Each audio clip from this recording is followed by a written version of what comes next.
श्री स्वामी समर्थ. मला मायन बापन आत्मबंधू, सका सोयरा सर्व तू दीनबंधू. तुझा मात्र आधार या लेकराला, समर्था तुम्हाविन प्रार्थू कुणाला. या वाक्याची प्रचिती देणारा आजचा खूप रोमांचक असा अनुभव आहे. जो भाग्यवान असेल तोच हा अनुभव ऐकणार आहे. कारण स्वामींच्या लीलांचं वर्णन ऐकण्याला सुद्धा भाग्य लागत असतं. कारण प्रत्यक्षात स्वामी महाराजांनी त्यांच्या चरित्रात सांगितलं आहे, वर्णिता समर्थांचे गुण, नाना दोष होती दहन. सांगता वाचता ऐकता, वक्ता श्रोता दोघेही. स्वामींच्या गुणांचं वर्णन जो करतो, जो ऐकतो, त्याचे असंख्य पाप महाराज हे नष्ट करत असतात. त्यामुळे आजचा जो अनुभव आहे तो शेवटपर्यंत प्रत्येक स्वामी भक्ताने बघावा. चला तर मग वेळ न लावता या सुंदर अशा अनुभवाला सुरुवात करूया. तत्पूर्वी तुम्ही जर आपल्या चॅनलवरती नवीन असाल तर सबस्क्राईब करायला विसरू नका. कारण असेच रोज स्वामी आईंचे नवीन नवीन अनुभव या चॅनलवरती येत असतात. ताई म्हणतात, सर्वप्रथम सर्वांना श्री स्वामी समर्थ. या ब्रह्मांडाचे चालक मालक पालक आपल्या सर्व भक्तांच्या हृदयामध्ये विराजमान असलेले, सर्व भक्तांना बोलणारे, भिवू नकोस मी तुझ्या पाठीशी आहे, हे वाक्य ऐकलं तरी खूप समाधान वाटतं. ह्या माझ्या माऊलीला माझा कोटी कोटी प्रणाम. स्वामी जेव्हापासून माझ्या आयुष्यात आले तेव्हापासून माझं आयुष्य पूर्णपणे चेंज झालं आहे. स्वामी भक्तांनो, मी उषा नाईक. आज मी जे काही सांगणार आहे त्यातील एक एक शब्द हा खरा आहे. आज हा अनुभव सांगताना अक्षरशः माझं हृदय भरून आलं आहे. स्वामींचे किती गुण वर्णावे ते कळत नाही. एकच म्हणावंसं वाटतं, सद्गुरूसारखा असता पाठी राखा, इतरांचा लेखा कोण करी. हे वाक्य मी माझ्या आयुष्यात कधीही विसरणार नाही. कारण माझे सद्गुरू, माझी आई माझ्यासोबत आहे. त्यामुळे मला कुणाचंच काही वाटत नाही. कोणी माझ्यासोबत नसलं तरी चालेल, फक्त माझे सद्गुरू माझ्यासोबत पाहिजे. स्वामी भक्तांनो, मला सांगायला खूप आनंद वाटतो की मी स्वामींच्या सेवेत कशी आली. 2002ची गोष्ट आहे. त्यावेळेस मी स्वामींच्या सेवेत आले. माझ्या आयुष्यातील जो भाग्योदय म्हणतात त्या वर्षी माझ्या आयुष्यामध्ये झाला. मी माझ्या मावस बहिणीच्या लग्नासाठी गेली होती. 8 दिवस अगोदरच मी तिकडे गेली होती आणि त्यांच्या तिथे नवीनच महाराजांचा मठ हा सुरू झालेला होता. त्यामुळे तिथे साप्ताहिक आरती होत असायची आणि ज्यावेळेस मी तिथे गेली दुसऱ्या दिवशी महाराजांची आरती होती. सर्वजण आरतीसाठी गेले आणि मीही तेथे आरतीसाठी गेले. आरतीला गेल्यानंतर मला खूप छान वाटलं आणि तिथे एका भाऊंचं खूप छान मार्गदर्शन झालं. त्यांनी स्वामींची सेवा कशी असते त्याविषयी खूप छान मार्गदर्शन केलं. त्या माझ्या मनामध्ये ते राहूनच गेलं आणि मला देखील कुठेतरी कोपऱ्यात महाराजांनी स्थान निर्माण केलं होतं. मी अगोदर सद्गुरूंच्या बैठकीला जात असायची आणि त्यानंतर आता महाराजांचं माझ्या जीवनामध्ये आगमन झालं. जेव्हा मी लग्नावरून घरी आले त्यानंतर जेव्हा मी मोबाईल अशी बघायचे यूट्यूब, त्यावेळेस अचानक महाराजांचे मला संदेश माझ्यासमोर येऊ लागले, व्हिडिओ येऊ लागले, अनुभूती येऊ लागल्या आणि मी ते हळूहळू बघत गेली आणि मला खूप सेवा करूशी वाटली. त्यानंतर मी महाराजांचा फोटो, माळ वगैरे सर्व काही घरी घेऊन आले आणि आता काहीच माहीत नव्हतं कशी सेवा करायची काय. पण यूट्यूबला बघून त्यानंतर जे काही माझ्या मैत्रिणी होत्या त्या देखील महाराजांच्या सेवेकरी होत्या. विषय निघाल्यानंतर मला कळालं की त्या सेवेकरी आहे आणि त्या खूप दिवसापासून सेवा करतात. मग त्यांना मी सर्व काही विचारलं. त्यांनी मला सर्व काही सांगितलं सेवा कशी करायची काय. आणि मग तेव्हापासून महाराजांची सेवा सुरू झाली. इतकं स्वामींचं वेड लागलं की खूप मी करू लागले. कामही मला खूप होतं, कारण शेतात जाणं, गायींचं काम करणं, घरचं बघणं, सर्व काही करून महाराजांची सेवा सुरू होती. मिस्टर मला प्रचंड बोलत असायचे जेव्हा मी महाराजांचं नाव घ्यायची. कारण आता सेवा करायचं म्हटलं की अर्धा पाऊण तास तर हा जातच असायचा. त्यामुळे ते मला खूप बडबड करायचे की आता तू त्या स्वामींना धरून बस, कामाकडे लक्ष देऊ नको, नवऱ्याकडे बघू नको, असे ते बोलायचे. आणि माझे मिस्टर हे ड्रिंक देखील करत होते. मला 2 मुलं आणि 1 मुलगी असं आमचं छोटंसं कुटुंब होतं. मुलीचं लग्न झालं, मोठ्या मुलाचंही लग्न झालं आणि त्यावेळेस काय झालं की महाराज असे छोटे मोठे अनुभव मला देत होते. त्यामुळेच विश्वास हा खूप वाढत होता. कारण मला पहिला अनुभव असा आला की एक दिवस मी महाराजांना भजी केली होती घरामध्ये, कढी भात भजी केली आणि सर्वांचे अनुभव मी खूप ऐकले होते. महाराजांपुढे मी भजेची प्लेट ठेवली आणि महाराजांना म्हटलं की मी तुम्हाला नैवेद्य अर्पण करते, पण तुम्ही काही खात नाही असं मी म्हटले. आणि दुसऱ्या दिवशी सकाळी काय झालं की 9च वाजले होते. त्या दरम्यान एक पांढरं शुभ्र कपडे घालून एक व्यक्ती आले आणि ते म्हटले की मला जेवण करायचं. 9 वाजता माझा स्वयंपाक हा झालेला नव्हता आणि आता काय करावं. रात्रीचे जे भजे होते ते भजे कढी मी त्यांना ती दिली आणि त्यांनी ती खूप आवडीने खाल्ली आणि ते 3-3 वेळेस म्हणत होते, मी आज खूप तृप्त झालो आणि कढीही खूप छान झाली, भजेही खूप छान झाले, तुमच्या हाताला खूप चव आहे, असे ते बोलत होते. मला काही कळालंच नाही की हे असे का बरं बोलत आहे. त्यानंतर मग मी कामामध्ये लागले. त्यानंतर रात्री जेव्हा मला स्वप्न पडलं, रात्री स्वप्नामध्ये मला तीच व्यक्ती दिसू लागली जी सकाळी आली आणि त्याच्यामध्ये मला एक बाजूनी एक सेकंदासाठी त्याच्यामध्ये महाराज दिसायचे आणि एका सेकंदासाठी ती व्यक्ती दिसायची आणि ते जेवण करताना दिसायचे. आणि मग स्वामींनी मला दाखवून दिलं की मी तुझ्या घरी जेवायला आलो होतो. त्यावेळेस मला खूप रडायला यायला लागलं की महाराजांना मी शिळं खाण्यासाठी दिलं, मी घरचं ताजं देखील त्यांना देऊ शकले नाही. ही माझ्या आयुष्यातील पहिली प्रचिती होती आणि मला त्यानंतर खूप स्वामींवरती विश्वास बसला आणि मी आणखी खूप सेवा करू लागले. मिस्टरांकडे लक्ष देत नसायची, त्यांना काय बोलायचं ते बोलू द्यायची, पण मी माझी सेवा कधीही सोडली नाही. आयुष्यामध्ये खूप मोठे संकट आले. ते संकट असं होतं स्वामी भक्तांनो की माझ्या मिस्टरांना अचानक खूप थंडी ताप आला. इतका ताप भरला की तो ताप थांबतच नव्हता. गोळ्या औषध घेतले तरी ताप थांबत नव्हता. मग आम्ही जेव्हा हॉस्पिटलला गेलो, डॉक्टरांनी अगोदर गोळ्या औषध दिले, पण त्यामध्ये काहीच फरक पडला नाही. मग आम्ही त्यांना मोठ्या नगरच्या हॉस्पिटलला घेऊन गेलो. तिथे गेल्यानंतर मग त्यांनी सांगितलं की यांना निमोनिया झाला आहे आणि यांना लगेच ॲडमिट करावं लागेल, कारण यांचा निमोनिया हा खूप स्प्रेड झाला आहे. लगेच त्यांना ॲडमिट नाही केलं तर आम्ही पेशंटची गॅरंटी देऊ शकत नाही, असं सांगितल्यानंतर आमच्या तर पायाखालची जमीन सरकली. कुणाचाही आधार नव्हता. पहिल्यापासनं मला कुणाचाच आधार नव्हता. मी ज्यांना ज्यांना आपलं म्हटले होते ते सर्व माझ्या दुःखामध्ये कोणीही मला साथ दिली नाही. माझे मिस्टर ड्रिंक करत असल्यामुळे नातेवाईक देखील आम्हाला पैशाची याची कधीच कोणी मदत केली नाही आणि कोणीच काहीच केलं नाही. फक्त माझे स्वामी आई आमच्यासोबत होते. त्यावेळेस माझा मुलगा हा नुकताच कारखान्यामध्ये कामाला लागलेला होता.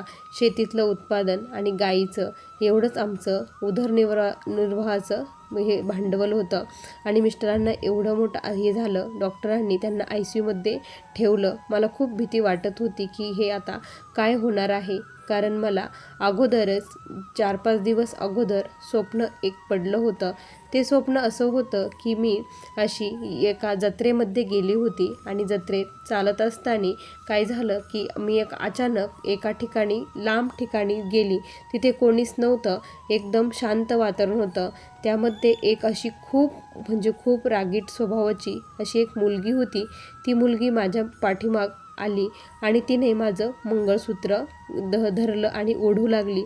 ज्यावेळेस ती मंगळसूत्र ओढत होती त्यावेळेस मी ते मंगळसूत्र असं घट्ट पकडून धरलं आणि त्यावेळेस ती बोलली की हिच्या अंगावरती थुंकलं की ही बेशुद्ध होईल, मग आपण हिला घेऊन जाऊया, असं ती म्हटली. त्यावेळेस मी तिला म्हटलं की तू मला नाही घेऊ जाऊ शकत, माझं काहीच करू शकत नाही, माझे स्वामी आई माझ्यासोबत आहे, स्वामी बघ तुला काय करतील, असं मी म्हटले. आणि त्या क्षणी ती मुलगी जी होती ती बेशुद्ध पडली आणि मी छान राहिली आणि ती मुलगी बेशुद्ध पडली. असं स्वप्न मला पडलं. हे स्वप्न का पडलं, कसं पडलं मला काहीच कळालं नाही. पण ज्यावेळेस माझे मिस्टर हे ICUमध्ये होते त्यावेळेस मला त्या स्वप्नाचा एक अर्थ कळू लागला होता. महाराज मला हे संकेत देत आहे, पण मी स्वामींकडे खूप हट्ट धरला की अशी वेळ माझ्यावरती येऊ देऊ नका, त्यांना याच्यातून बाहेर काढा. तुम्ही, कारण त्या मुलीला बेशुद्ध केलं म्हणजे हे संकट तुम्ही टाळणार आहात हे मला माहीत आहे. आणि विशेष म्हणजे माझ्या मिस्टरांना जिथे ॲडमिट केलं होतं त्याच्या जवळपास 5च मिनिटावरती महाराजांचा मठ होता. हे जेव्हा मला कळालं की इथे स्वामींचा मठ आहे, कारण मी जेव्हा रडत बसलेली होती तेव्हा ज्या मावशी होत्या फडची पुसण्यासाठी येतात, त्या मावशी तिथे आल्या. त्यांनी मला विचारलं की काय मी, कारण माझ्या मुखामध्ये श्री स्वामी समर्थ श्री स्वामी समर्थ हे चालू होता. तर त्या म्हटल्या की तुम्ही महाराजांचे सेवेकरी आहात का? तर मी म्हटलं हो. त्या म्हटल्या ताई इथे जवळच महाराजांचा मठ आहे. हे ऐकल्यानंतर आनंदाला पारावर राहिला नाही. मी लगेच 10:30च्या आरतीला मठामध्ये गेली.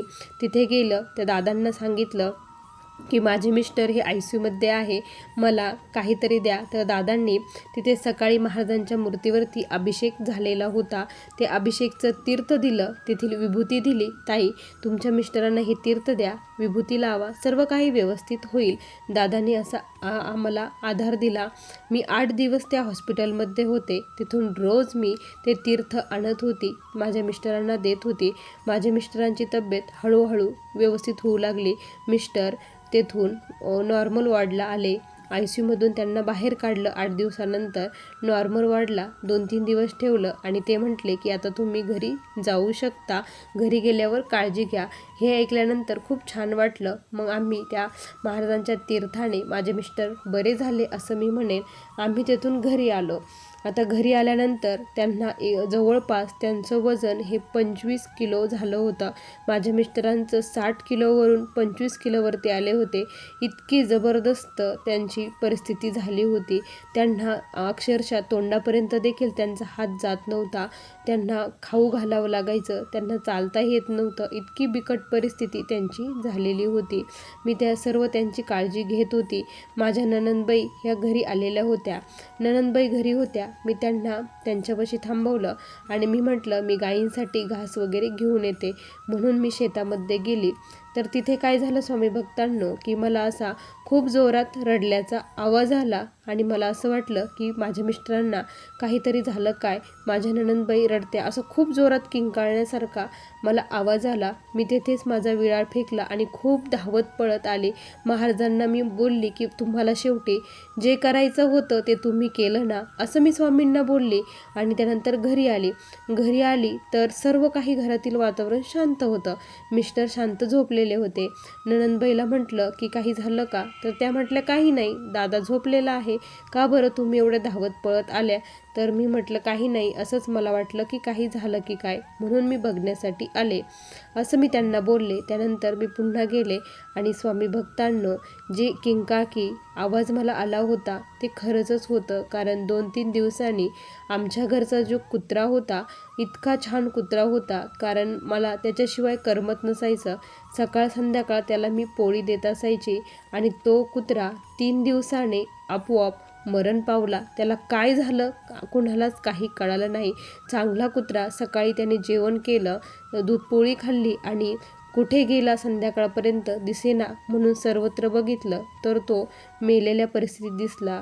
त्यावेळेस मला त्याचाही संकेत कळाला की महाराजांनी माझ्या मिस्टरांचं जे काही विघ्न होतं ते कुत्र्यावरती घातलं होतं. कारण स्वामी चरित्रामध्ये जे स्वामींनी लीला केली, तात्यासाहेबांना स्वामींनी जे आयुष्य दिलं आणि त्या बैलाला मुक्ती दिली, असंच काही आमच्या घरात देखील तो अनुभव घडला. त्यावेळेस महाराजांना मी खूप म्हणजे खूप महाराजांचे आभार मानले की खरंच तुम्ही खूप म्हणजे माझ्या आयुष्याचं आज सार्थक केलं. माझ्या मिस्टरांना तुम्ही जीवदान दिलं आणि माझ्या मिस्टरांच्या देखील स्वप्नात महाराज गेले की तुझं आयुष्य संपलेलं होतं, मी तुला हे आयुष्य तुला जीवदान दिलं आहे, ते फक्त तुझ्या पत्नीमुळे, असं महाराजांनी माझ्या मिस्टरांना सांगितलं. आणि तेव्हापासून ते मला काहीच बोलत नव्हते. मी खूप सेवा आता करू लागली होती. मी 2 तास सकाळी आणि संध्याकाळी 2 तास असे 4 तास सेवेमध्ये घालवत होते. मला कधीच कंटाळा येत नव्हता. मला केंद्रामध्ये जेव्हा मी प्रश्न उत्तर केले, तिथे संक्षिप्त नवनाथ पारायण, 900 श्लोकी नवनाथ पारायण, 36 पारायण करायचे सांगितले होते. कारण आमचा खूप मोठा प्रश्न होता की आम्हाला एक व्यवसाय सुरू करायचा होता. जवळपास 4-5 वर्ष आम्ही खूप खटाटोप केला, पण तो व्यवसाय काही सुरू होत नव्हता. त्यासाठी मला ही सेवा दिली आणि मग मी ही सेवा करू लागली. माझे 36 पारायण झाले आणि त्यानंतर मी 9 नवनात जीव घातले आणि आमचं जे काही स्वप्न होतं, एवढ्या दिवसाचं जे होत नव्हतं ते स्वप्न आमचं पूर्ण झालं. मला खूप आनंद झाला की महाराजांनी माझी ही इच्छा पूर्ण केली. पण दुःख हे थांबत नसतं, दुःख आयुष्यात चालू असतो. कारण माणूस म्हटला की त्याच्या आयुष्यामध्ये 4 दिवस सुखाचे, 4 दिवस दुःखाचे हे चालूच असते. पण जिथे सद्गुरू असतात, सद्गुरूंची सेवा असते, महाराजांचं अधिष्ठान असतं, तिथे काहीही विपरीत घडू शकत नाही.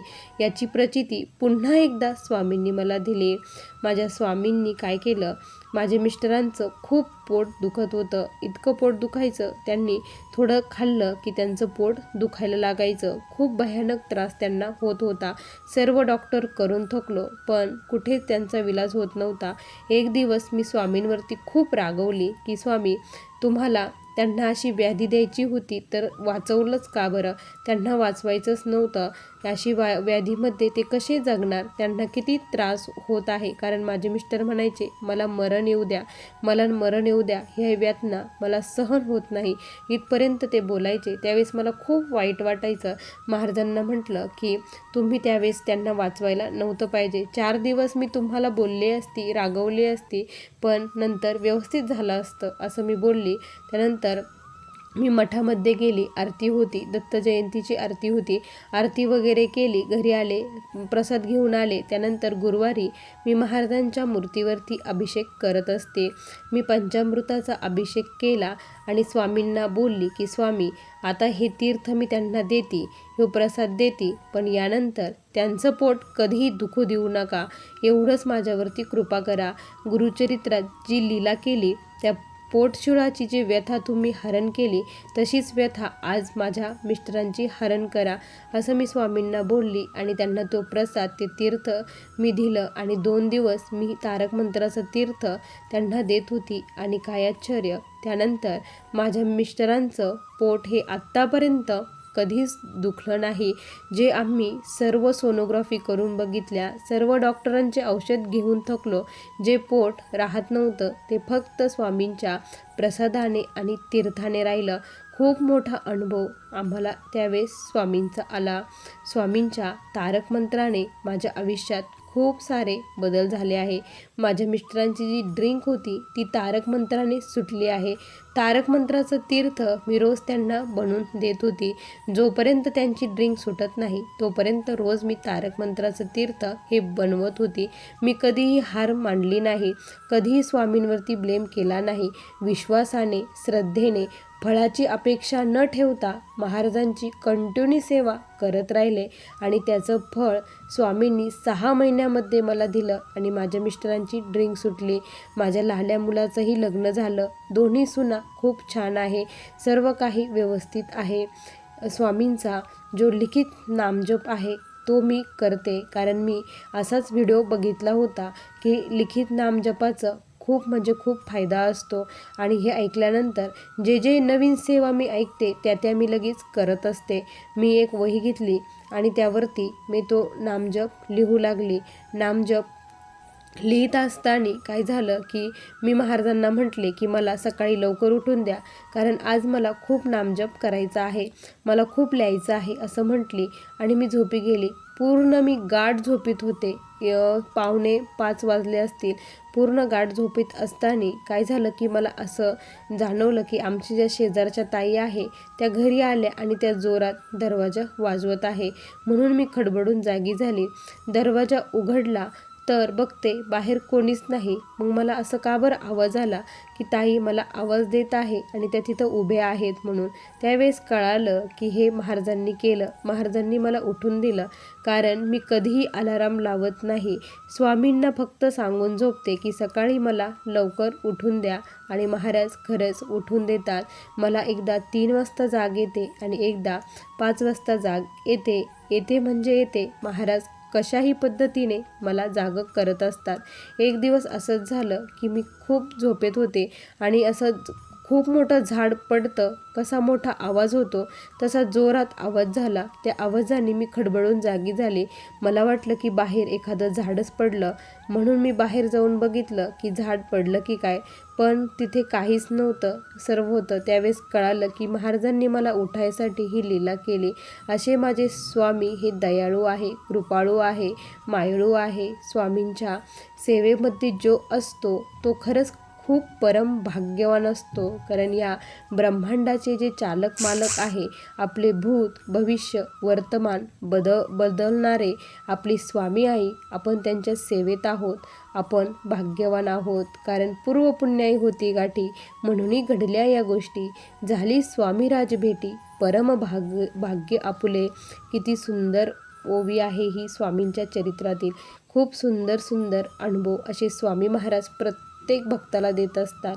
फक्त आपली सेवा ही पाहिजे, स्वामींच्या चरणी निष्ठा आपली पाहिजे, कारण महाराज प्रत्येक क्षणोक्षणी आपल्या भक्तासोबत असतात. प्रत्येक इच्छा त्याची पूर्ण करत असतात.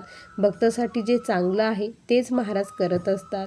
स्वामी भक्तांनो, असे माझ्या आयुष्यात आलेले आत्तापर्यंतचे छोटे मोठे अनुभव होते. श्री स्वामी समर्थ.